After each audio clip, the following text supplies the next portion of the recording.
मुझे नाकारा नंबर 0 बोलकर सारी दुनिया ने मेरी जिंदगी में जहर घोला। लेकिन नंबर 0 वो जादू की चाबी है जो आपको प्यार, पैसा और पावर तीनों एक साथ दे सकती है।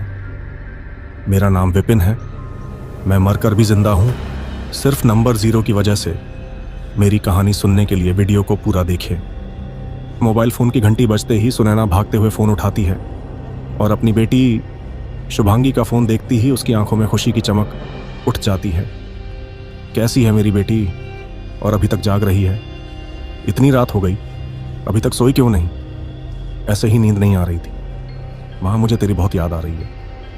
मन कर रहा है कि तेरी गोद में सर रख कर लेट जाऊं और तू मेरे बालों को सहलाते सहलाते लोरी सुनाती रहे और मैं एक चैन की नींद सो जाऊं। उदासी के स्वरों में शुभांगी अपनी माँ से कहती है, अरे आज मेरी बहादुर बच्ची को क्या हो गया? हमेशा चहकने वाली मेरी बच्ची इतनी उदासी, कुछ हुआ क्या? किसी ने कुछ कहा क्या? नहीं माँ, बस ऐसे ही तेरी बहुत याद आ रही है और मन कर रहा है कि भागकर तेरे पास आ जाऊं। अरे तो आ जा ना, किसने रोका है? जब तेरा मन करे आ जा। माँ, अपनी बेटी को माफ कर देना। मैं तेरी अच्छी बेटी नहीं बन पाई। भगवान मुझे जब भी इस धरती पर मनुष्य जन्म दे तो बस तेरी ही बेटी के रूप में दे। कहते हुए उसका गला भर गया। ये आज तू कैसी बहकी बहकी बातें कर रही है? क्या हो गया तुझे? कुछ नहीं माँ, चल तू आराम कर। वैसे भी बहुत रात हो गई है। परसों संडे को घर आती हूँ, फिर ढेर सारी बात करेंगे।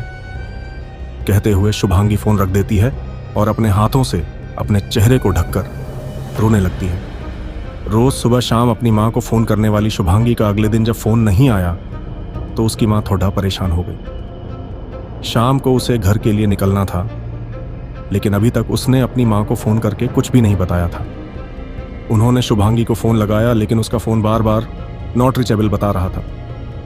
माँ का दिल वैसे भी अपने बच्चों के लिए हमेशा ही परेशान रहता है। शुभांगी का फोन न लगने पर उसने उसके दोस्त शशांक, जो कि उसके घर के पास रहता था और उसी के कॉलेज में APR हटता था, को फोन लगाया और शुभांगी के बारे में पूछा। हेलो आंटी, आप कैसी हैं? ठीक हूं बेटा, तुम कैसे हो? मैं तो ठीक हूं, लेकिन आप कुछ परेशान लग रही हैं। क्या हुआ, हमें बताइए। शुभांगी से कोई बात हुई क्या? नहीं बेटा, शुभांगी के बारे में जानने के लिए फोन किया था। वो आज घर आने वाली थी, लेकिन अभी तक उसका कोई कॉल नहीं आया। हमेशा कॉलेज से निकलने से पहले कॉल करके बताती थी, लेकिन इस बार और उसको फ़ोन लगा रही हूँ तो वो भी नहीं लग रहा है। अरे हाँ आंटी, वो बता रही थी, मैं ही भूल गया आपको बताना। दरअसल उसका फ़ोन पानी में गिर गया और ऑन ही नहीं हो रहा है।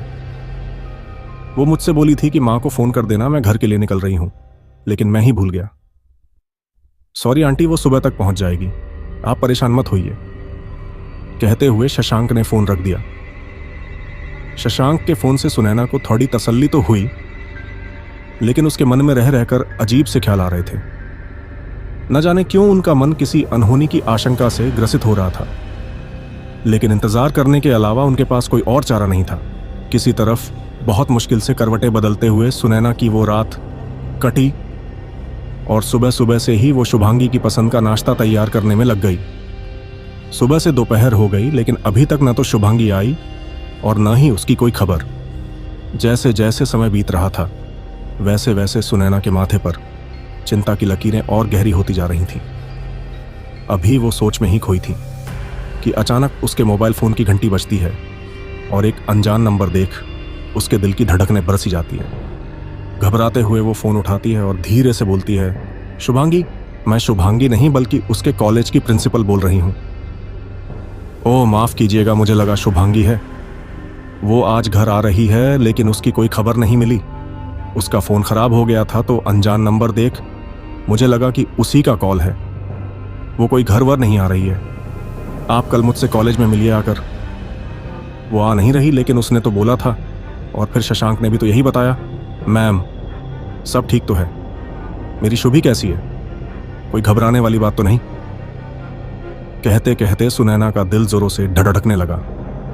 आप कल कॉलेज आइए, जो बातें होंगी यही आमने सामने बैठकर होंगी। आप ऐसे क्यों बोल रही हैं?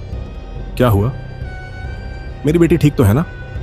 आप पहले यहाँ तो आइए, फिर बात करते हैं। अरे लेकिन आप बताइए तो। इससे आगे वो कुछ पूछती, प्रिंसिपल ने फोन काट दिया। प्रिंसिपल के इस तरह से बात करने पर सुनैना के दिल की धड़कनें और तेजी से धड़कने लगी। उसे समझ ही नहीं आ रहा था कि यह सब हो क्या रहा है। उसने तुरंत ही शशांक को फोन लगाया, लेकिन उसका फोन भी नहीं उठा।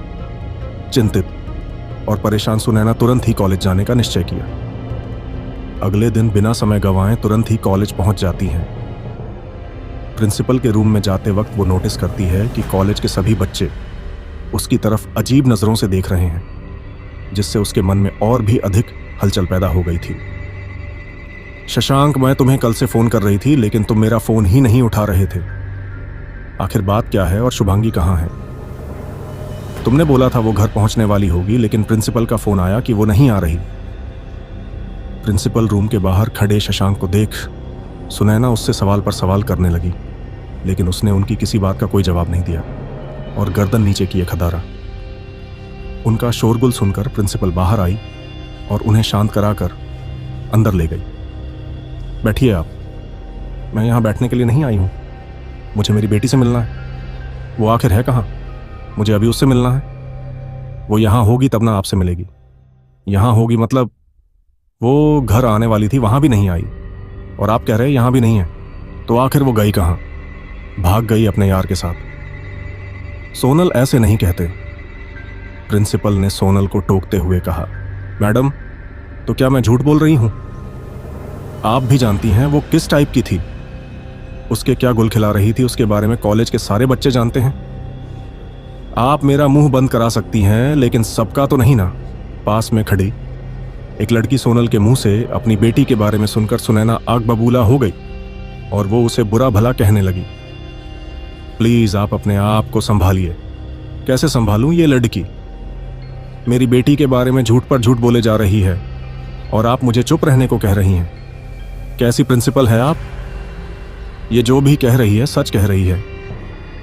आपकी बेटी के बारे में यहां सब जानते हैं कि वो किस टाइप की लड़ेच की है।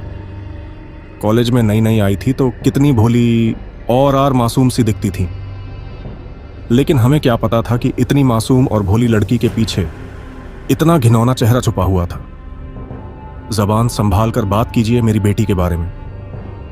मेरी बेटी के बारे में मुझसे बेहतर कोई नहीं जान सकता। अगर आपको अपनी बेटी की असलियत के बारे में नहीं पता तो आपको भी उसने अंधेरे में रखा है। मेरे पास सबूत है, देखिए। कहते हुए प्रिंसिपल फोन में कुछ फोटो दिखाती है, जिसे देखकर उनकी सांसें सी थम जाती हैं और वो बेतहाशा सी वही जमीन पर बेसुध सी गिर जाती है।